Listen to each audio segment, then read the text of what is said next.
What's up, Vermilion Trainers? Vermilion Trainer Zach here, and welcome to the series where I review each Pokemon League arc in the anime. Each episode would be rated from 1 to 10, but since there are no flaws with this arc, because it's the best one in the Sword and Shield series, nay, the best one in the entire Pokemon anime, he gets an overall rating of 10 out of 10 by default.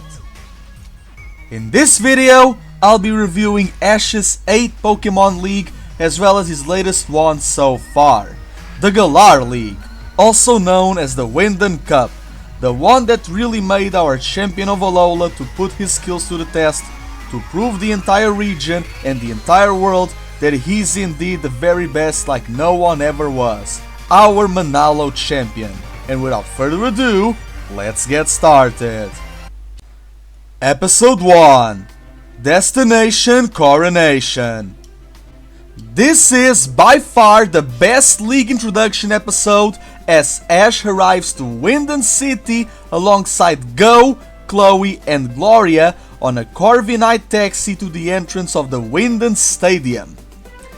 This episode wastes no time to introduce Ash's rivals, and the stakes were never higher. Despite this episode not having any battles, it had a nice moment of Ash recalling not only his training to master Gigantamax with Mustard in the Isle of Armor and Peony in the Crown Tundra respectively, but it also makes Ash realize how far he's come in his dream to become a Pokemon Master. Ever since he saw the exhibition match between Leon and Raihan and got his endorsement by Scott, the owner of the Battle Frontier that he conquered in the Advanced Generation, it really comes to show that Ash isn't alone in this. Everyone he met and everything he's done until this very point really mattered, including traveling around the world as a research fellow for Motostoke City's Professor Cerise. It allowed him to capture more Pokemon, reconnect with old friends and rivals alike, and striving to live up to the title of champion that he gained in the previous series that it was Sun and Moon. And thus, the Pride of Palette is here, ready to take down the Supreme Monarch, the unbeatable Leon. Episode 2, Lazy Tactics, Crazy Tactics.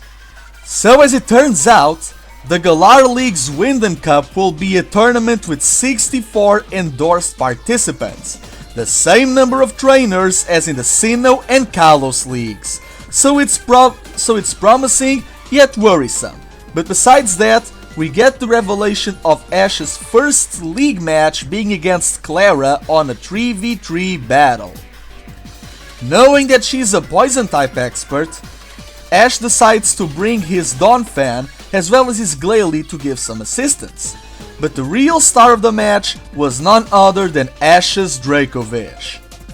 Back in the Isle of Armor, Ash's Gengar was able to defeat all of Clara's Pokemon, proving to her that he was indeed an outstanding poison type, motivating Clara to get the gym badges to one day to get her rematch against Ash and his Gengar, but Ash was always one step ahead of her, knowing that her ambitions would blind her, and then he decided to flip the table to his favor and advantage by saving Gengar for a future battle, bamboozling Clara on the spot in a very Conway manner if I do say so myself. And with that, Dracovish was able to Dynamax and use its Max Geyser to not only hydrate itself, but to flood the arena and take down Clara's own Galarian Slowbro. Such an amazing battle. And shout out to Hop as well by defeating Avery too. Your big bro Lee is very proud of you, my dude. Episode 3, A Fairy Pink Rivalry. After Ash defeated Clara, the brackets paired them up with Beat, Rose's former prodigy, who was now training under Opal to succeed her as the gym leader of Balloonly Town. Wanting to test his skills, Bede worked his hardest to compete in the Winden Cup, and he got the chance to battle Ash right off the bat in the second round to prove himself. For this match, Ash decided to call for Kingler and even Melmetal, much to the audience's surprise that Ash decided to not Gigantamax neither of these Pokémon, saving it for his final member, as the real battle began when Ash and Bede called upon their Gengar and Hatterene. Bede decided to Gigantamax right off the bat, but Ash was more cautious and had a hidden strategy since the very beginning, as he took the risk of using the move Toxic first to poison Hatterene, stalling and also handicapping her health while in the G-Max form, only for him to afterwards Gigantamax his own Gengar to use the same move, but now in a defensive manner thanks to Max Guard, striking Bede's new ace with a powerful G-Max Terror, making both Pokémon revert to their normal sizes, with Hatterene still poisoned and unable to keep up with Gengar's intangibility, being knocked out by his Ice Punch attack. Just epic! A total improvement from the other top 32 matches that we had in previous sagas. Although Jeanette Fisher and Katie of Lily Cove were tough opponents for their time, but Bede was just on a whole new level, as he congratulated Ash for his victory and even apologized to Hop because of his past misdeeds. Amazing redemption. We love to see it. Go great, Bede. Go great. Episode 4: Yelling Your Hearts Out. The Galar League is no easy challenge, as Ash has seen so far with his matches, only for him to be paired up against Marnie in the top 16. Knowing that he's going to battle Pierce's sister in the third round, he tries his best to brush off the annoyance that Team Yell was to him and his friends during the gym challenge, as some of the grunts even caught the Nikki trio of Winden and forced them to evolve into T-Vol, much to Go's and Cinderace's dismay. But now, it wasn't a time to linger in the past, now it was a time to take action, and for Ash to hold his future in the palm of his hand. For this match, Ash decided to act a bit more serious than usual, using his own Dark-type Pokémon to outsmart the trainer of Spikeman, as Incineroar took down Morpeko with relative ease, while Crocodile struggled a little bit against Scrafty, but he was able to get the win thanks to his Aerial Ace attack, striking a super effective hit move on the Fighting-type Pokémon. The grunts of Team Yell weren't satisfied with Ash not using Pikachu against Morpeko, as they wanted to see an Electric Rodent showdown, with Marnie having to shut them up to not get disqualified because of her toxic entourage, wanting to forge her own path without their brother's aid, even if she respects him more than anyone else in the entire world.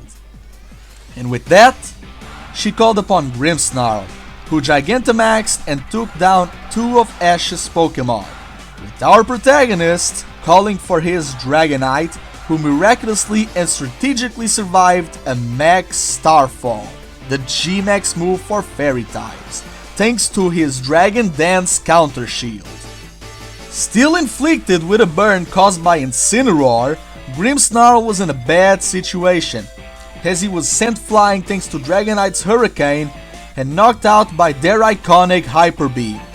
Truly a big moment for the Cantonian Dragon, as Marnie remembered the day that she met Ash in Motostoke City after the revelation of this year's gym leaders, wishing the best for him in the Widden Cup, as the 3v3 battles were now over. Episode 5: Searching Gollar and Wide. This episode starts off with the revelation that Hop had defeated Sword and Shieldbert in the previous rounds, guaranteeing him a spot in the quarterfinals alongside our boy Ash. Although the blonde weirdos being there because of the contact that they have with Oleana and Macrocosmos, they weren't enough to defeat Hop, as the little brother of Leon is going far in this league conference. And with that, after 3 days of battling, everyone gets their own 3 days to rest before the next 3 days of battling for the final rounds of the Galar League. And even though that nothing much happens in regards to the tournament itself in this episode, besides being the breakthrough that everyone needs, it really shines when it comes to focus on Gloria and her relationship with Hop, but it also gives a lot of focus on Go and Chloe as they interact with Raihan and Sonia, who are there to come to see the rest of the tournament. In this episode, Ash gets a call from his mom, Professor Oak, and even Tracy Sketchit. That was an amazing surprise. I was not expecting to see Tracy again. They wished Ash the best of luck, only for Ash to realize how far his friends had come in their adventures with him, as well as how far they're progressing towards their goals. Go wanting to become a professor and capturing several species of Pokémon in the wild area alongside Cinderace to one day capture Mew, Chloe wanting to become an explorer alongside her Grookey, and Gloria using her sports skills to become a Poké athlete alongside her Sobble. It's truly awesome, revitalizing Ash of his own goal and dream, and to do his best from here on out. Episode 6. Born and Ready to Rock and Call. This episode was an absolute banger, as it starts with Ash learning that his first full battle is going to be against Gordy, the eldest child of the Circhester gym leader Melanie. But Gordy is no pushover, as he was able to defeat several rock-type experts around the world, including Brock's little brother Forrest, the gym leader of Pewter City, as well as the kahuna of the Akala Island and the master of Kiawe, Olivia. As soon as the battle starts, Gordy sends out Shuckle while Ash goes for Heracross, so we have a Johto Bug duel in the first battle, and things only get greater from here on out as Gordy sends out Barbaracle, so Ash is in a tough position, but luckily his Bayleaf comes to the rescue, as Bayleaf gets a Super Saiyan aura from her Body Slam, revealing that she learned the move Return, the move that becomes stronger and stronger the happier you are with your trainer, as then Bayleaf evolves into a Meganium and defeats Gordy's Barbaracle. This was a great surprise, such a great end for the first part of this battle. Episode 6, it was amazing. Episode 7. The best defense is a great offense. As the battle continues on, it just makes both Gordy and Ash even more excited as they continue to exchange powerful blows into one another. We have an amazing battles during the second half, and none of them waste a single second of time. Ash's Lycanroc being on par with Gordy's Sudowoodo, Weasel defeating Stonejourner, and even Gliscor defeating a goddamn Tyranitar. Our boy Gliscor defeated a goddamn Tyranitar without a stab ground move. It was just amazing.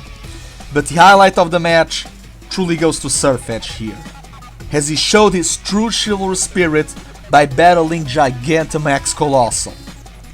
The Knight defeated the Titan. It was amazing. He took out the Giant as he Dynamaxed himself and got 3 Max Knuckles, only to be super effective and then to physically power up his own Meteor Assault. It was a great victory. You go, come on, truly a Negiganaito. Episode 8. Key Strike the Karate Prodigy. Our 4 finalists have finally been decided. Hop, Peonia, Ash, and B, with the latter 2 facing on the second round. And with that, the episode starts out very promising, with us learning more not only about B, but also about Hop and Peonia, who unlike Ash, always lived under the shadow of the expectations of someone else. So these matches have a lot of personal stakes to them, as we later on see as Hop completely demolishes Peonia's Tyrantrum and Aurorus with his Gigantamax Corviknight. The Steel Bird took down the Kalos Fossil. It was just amazing. This was the greatest way to show that Hop is not here to play around and that he really wants to reach Leon like Ash wants. But now, it's not time to talk about Hop, but let's talk about our boy Ash. Knowing how tactical he is in battle, Ash decided to go for Noivern, Swallow, and even Mimey, who helped a lot against B's Phalanx as well as their other Pokemon, forcing B to send out Gigantamax Machamp to finish the job quickly by using his max moves, only for Ash to later on reveal his trump card, Infernape. Ash used his Pokemon more as a strategic bait to tire out all of B's Pokemon so that she could call her Gigantamax Machamp earlier than expected, only for him to Gigantamax and Gigantamax for Ash to later on use Infernape, who, even if powerful, man, this goddamn battle was amazing. Like, Infernape mastering the Ultra Blaze, it was amazing. Taking down, Machamp. Guys, this was a great episode. I do love the idea that Ash called upon, two flying Pokemon, a Psychic and Fairy, so he has the weaknesses covered, but then he goes with Infernape. Fighting with fighting. It was such an amazing battle, guys. Episode 9. Riding the Wave Towards Victory.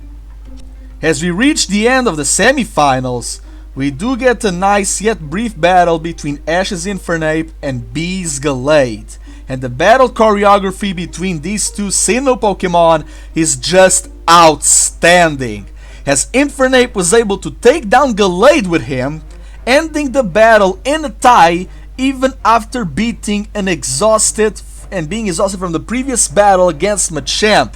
Respect the damn monkey! But now we're getting to the meat of the match, with the final round between the two blue rivals that are Graplocked and Lucario, and this was simply epic. The best moment has to go to the surprise that Ash had in store for everyone. The audience on screen and even the audience as us, the viewers. A keystone was seen in the green dot of his hat, as Ash flips it backwards, and in a dazzling flash of light, Lucario Mega Evolves. Holy flip! Their sync and synergy was an absolute must in this fight, as Lucario continuously pummeling Graplocked into submission, trapping him in a pinball arena created by his Aura Sphere and Bone Rush. This was great. Mega Lucario, with Ash having the Mega item being the Mega Hat. Are you kidding me? This was the 5D chess play that we wanted to see our champion execute after years of journeys and experiences.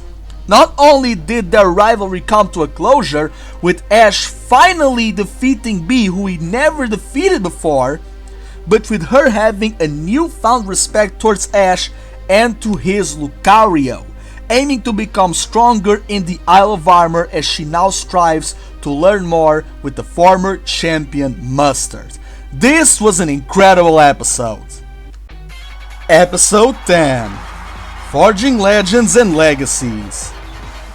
The finals of the Galar League's Winden Cup had finally begun, with our participants being Hop and Ash, both trainers who rivaled since the very beginning of the show, with the goal of reaching Leon. On Hop's side, he wants to prove to his brother, himself, and the whole region of Galar that he too has what it takes to be a great champion and also a strong trainer, while Ash wants to make sure that his title of Alola champion isn't a fluke, and by defeating the unbeatable and the undefeated winner of the previous Pokemon World Tournament in Driftvale City, the Supreme Monarch himself, Leon. So both rivals have their own motivations to reach the same goal, and even though the behind the scenes it's different, they will not hold back. They didn't hold back. This was the best final match of a Pokemon League. Halan and Gladion, I'm sorry, but this is a definitive match. The battle starts out with a normal type brawl between Dubwool and Snorlax, followed by a match between Goodra and Inteleon. Even by attacking with the advantage of the rain, Inteleon lost to Goodra. it took advantage of Rain Dance, but even so, it lost to Gudra. But the moment Hop decided to call for Rillaboom and the skies cleared up, Ash decided to go with the big guns, calling out his own Charizard. And Hop was afraid for a little. He was rattled. Just seeing Ash with Charizard reminding him of Lee's, it scared the kid a bit. But he didn't fret. He went all out, even if he was battling the species Pokemon that his own brother had in the moment. This was amazing. This was an amazing battle, guys. I never seen such a great match in the Pokemon anime. And this was just the first half of the finals. Now let's keep going. Episode 11. Shine Resilience, Light Brilliance. With 3 Pokemon down, Hop decides to take a risk and call for his Gigantamax Corviknight, who battles Ash's Charizard in a heated battle, but Charizard is able to tank all of the 3 max moves, with Leon even realizing that in terms of natural strength, that Ash's Charizard is even stronger than his own. With Ash pulling off the cap trick once again as he Mega Evolves his Charizard into the Y form, as Trevor had previously given him in the former Kalos region visit. Trevor gave him the Charizard Y. He didn't saw, that it could, reach the potential. Yo, Trevor, you get redemption, buddy. You get your redemption. Man, it was just amazing. This was an Mega Lucario, now Mega Charizard Y. Excuse me? Anyways, let's keep going with the review. So, Charizard Y, with Drought, defeated Corviknight on the spot with ease, and this irritated Hop, as he proclaims that he will reach Leon no matter what. He will battle his brother, as he revealed his 5th Pokemon, a Regieleki. The audience was in shock, and so was Ash, as his Mega Charizard Y is easily defeated by the Electric Legendary, only for Hop to immediately recall it and use his 6th Pokemon, Regidrago. Excuse me? Who are you, Tobias? 2 legendaries? This dude, Hop, this dude has both Regis from the Crown Tundra. Even Pyramid King Brandon, who was watching the battles, was in awe. What the hell was this, dude? 2 Regis? Are you kidding me? Anyways, as it turns out, Ash also had a secret weapon, and this is what it makes the episode even great, because from the shadows of the field, he called upon Greninja. Yes, guys, Greninja returns to activate Battle Bond once again, and we got, a redemption for Satoshi Gekoga. As Ash Greninja, with the Water Veils and Water Shuriken and everything much, he defeated Regidrago and went down for exhaustion. He got a draconic redemption. He lost to Mega Charizard X and Kalos, and now he tied with Regidrago. Gekoga tied with a Regi. Let that sink in for a moment. A Regi that it's made from the wishing stars, the dragon crystallites of Eternatus. Let that sink in, guys. Greninja returned to tied with a goddamn Regidrago. But after the intense change of blows, the final battle was up to Pikachu and Regieleki. This was indeed, a great callback to the Battle Frontier when Pikachu battled Brandon's Regis, This was it. The final moment. Both electric types collided in a matter of speed and light. It was amazing. It was a spectacle. I could not even see what was going on, but this was great. Ash pulled off another card. He went for his pocket and activated the Rainbow Lightning move with the Pikachu EMZ. He 10 million volted thunderbolted Regieleki, He overcharged the Galarian Titan, and showing Hop the power of his bond with his Pokemon, his Zenith, his heart, his connection. And after this battle, Ash was declared the winner. Yes! Yes! He did it! Our boy won the Winden Cup and the Galar League, and he was now able to go into battle Leon officially. He battled Leon in a demonstration match and sometimes, with friendly spars and whatever, but now it was going to be official. He even though that Leon, he was kind of sad that Hop didn't win. Hop really showed, his potential, taming 2 legendaries, 2 starters, his starter Wooloo, that it's now a dub Wool and a G-Max Corviknight. Leon could not be even prouder of his little brother. And Hop was an amazing character. He was like he was not a great he was not a great rival like Paul, but for what this story was about to tell, and it delivered. Heck, Pikachu replaced the nostalgic quick attack by extreme speed. Pikachu learned extreme speed. Pikachu battling Hop and Regieleki buffed him up. Hop was the MVP of this battle. He buffed our champion Ash. And it was, even more refreshing that Ash won the league tournament with Pikachu. Like a rock, you did your stuff, but now it was time for the actual fight. Let's go! Episode 12. The quest to be the very best. The final match is about to happen. Ash versus Leon.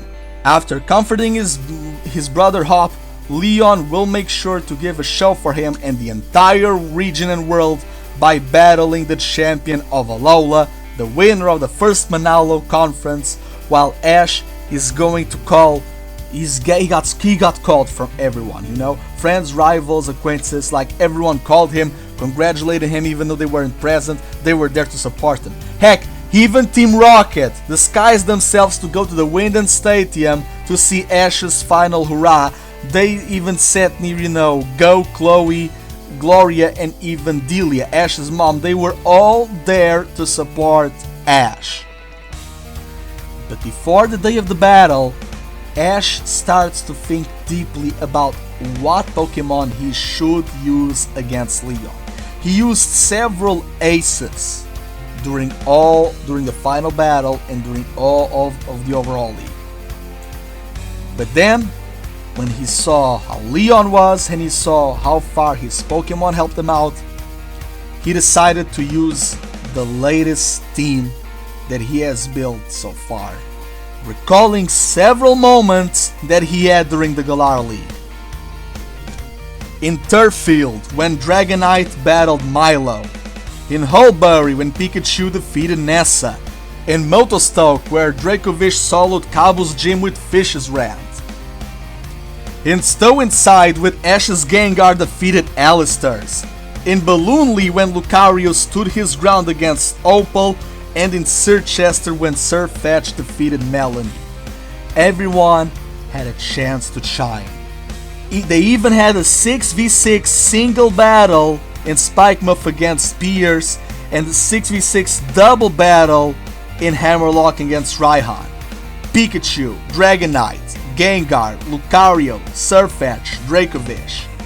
Ash knew in his heart and soul that this felt right, that he needed to take down Leon and get his new title with his new team, as they were to giving the best battles of their lives out there, as Ash was going to prove that he was a prodigy on Leon's level, mastering a level of battle technique that took Leon more years of training that Ash has of life. And now it was time for the Galar League Finals. Episode 13, The Festival of Champions.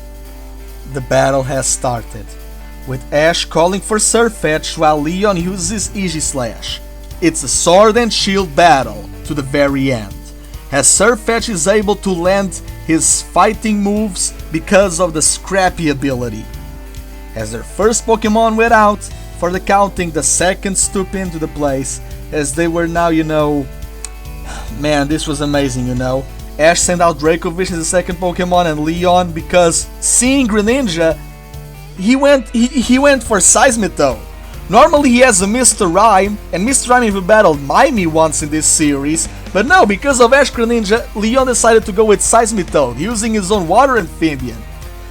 The battle continues, they exchange blows, but also smiles. Ash battling Leon made him smile. Many people in the region notice that Leon, while battling, he doesn't smile, he doesn't seek, amazement or amusement from battling. It was a title, it was an obligation, but with Ash, it was fun. He was indeed the Alola's sun that made everyone's lives shine brighter. Episode 14. Powering up the pseudoelites. The final battle of the Galar League continues as both our champions waste no time in calling for their third Pokémon, the Poisonous Spectre Gengar and the Phantom Dragon Dragapult. This aerial battle is truly something else, as both ghost types once helped each other during the Darkest Day crisis, and they duke it out with all of their might for Ash and Leon's sake, and then they decided to resort for their fourth Pokémon, Dragonite and Haxorus. Both dragons exchange their moves only to defeat each other after a tremendous trade of hits. It really felt odd that the writers were going with this permatie approach, but realistically, again, it makes sense. It makes Ash on par with Leon. It makes Ash a prodigy, because Leon has more years of training than Ash has of life, and Ash is on par with the undefeated winner of the Drift Veil Pokemon World Tournament. He's on par with the undefeated champion, the Supreme Monarch Leon. I do know that 4 ties was too much, but for this, in this case it wasn't. In this case it wasn't. It shows that Ash is an equal. By tying, it means that they are equal strength in matter, And they were having the time of their lives out there. Everyone in the region, the entire world, they were watching. Everyone was amazed. As the 5th battle was to continue, with Ash and Leon's Sinnoh native Pokemon, Lucario and Rhyperior, much to the entrance of the champion Cynthia and the Tower Tycoon Palmer. Episode 15. The final episode. My dream, my goal. Pokemon Master. Now this is where the tides change in Leon's favor, as even if Lucario had a double advantage with fighting and steel against the rock Pokemon, he was being dominated by Rhyperior's Earth power, okay? He was being dominated. Ash had to rely on Mega Evolution to be on par with Rhyperior. He had to Mega Evolve Lucario to withstand a chance against the ground behemoth, okay? Lucario, it seems like he had won with that final Aura Sphere, but like Torracat in the Manalo conference, he was staying still, and he was just staying still, he fainted while standing up like a Chad. He was too exhausted to continue, and therefore fainted on the spot, the 5th tie of this, match, leaving the fate of the battle and the victory on the shoulders of Ash's Pikachu and Leon's Charizard. This is it, the final battle, as both Pokemon Gigantamaxed and then reverted back, only for Pikachu's static ability to activate. Static paralyzed Charizard and enable him to move, only for Pikachu to overcome the aftermath effect of G-Max Wildfire, the best that he could. It was a race against time, but it's always under several moments of pressure and struggle when our boy Ash shines brighter. It was the battle of the Kanto starters, the battle of the Kanto mascots, Leon's Red versus Ash's Yellow, and after several burns, Pikachu landed the final Thunderbolt that surged away the embers and took down Charizard for good, who could not move because of paralysis. Ash's presence made Leon's Charizard unable to move, unable to battle. He did it. He did it. Ash defeated the world champion Leon, the undefeated one, the Supreme Monarch. Over 20 years of an anime adventure leading up to this moment. I was speechless. And I was even more excited when the best was even yet to come, because Ash was officially invited for the Driftveil World Tournament, as he was going to battle his champion peers like Lance, like Steven, like Alder, like Diantha. It was amazing, you know. But before that, Ash still had, you know, 2 challenges awaiting him. One against Go in the Slumbering Wheel between their legendary wolves Zacian and Zamazenta, because they promised Chloe and Yamper that after the Darkest Day. As well as he needed to battle Kiawe in the second Manalo Conference to defend his Alolan champion title defense, because battling the champion of Alola, it's Kiawe's, you know, final trial, because he won the second league because Ash wasn't around. Yeah, but Ash still has to battle Go and Kiawe, but he did it! Ash did it! He defeated Leon, he defeated the current world champion, but it doesn't mean that the story isn't over. It doesn't mean that he still doesn't have room to learn, you know.